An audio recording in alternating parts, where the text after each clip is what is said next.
Let me guess. There's a voiceover. There's a tracking shot through a restaurant. Someone says, "As far back as I can remember."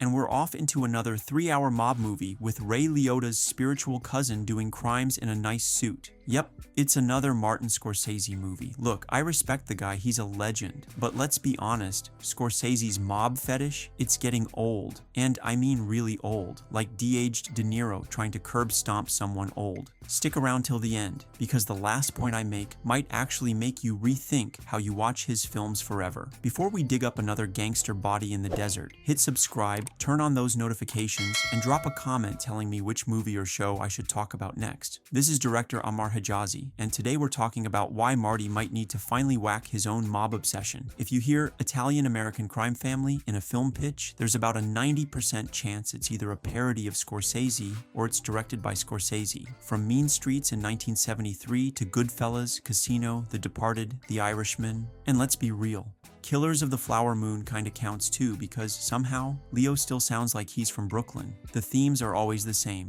power, betrayal, guilt, Catholic guilt. And did I mention guilt? It's the cinematic version of that one guy at the party who keeps telling the same story about when he almost got into real trouble. But every time, it just has different names and a fancier suit. Let's talk character arcs, or the lack of them. In Goodfellas, Henry Hill rises and falls. In Casino, Ace Rothstein rises and falls. In The Irishman, Frank Sheeran rises and falls. Are you sensing a pattern here?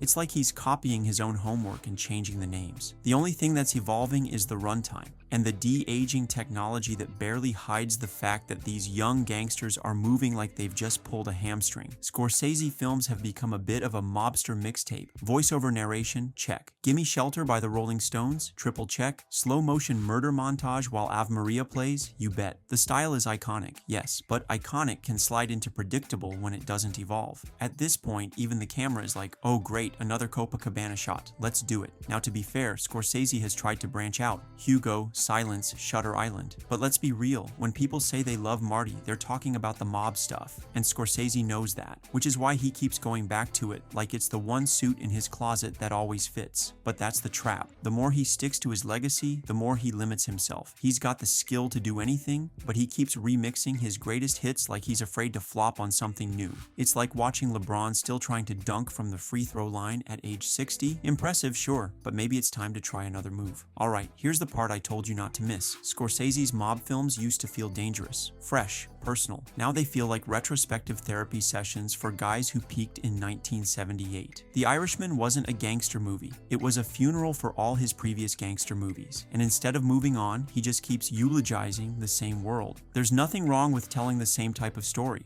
But if you're Martin freaking Scorsese, why are you still stuck in the same neighborhood? We're not asking for a Marvel movie, Marty. Just something that doesn't involve a middle-aged guy narrating how it all went wrong over a meatball sub. So yeah, Scorsese is a legend. He's one of the all-time greats. But even legends need to evolve.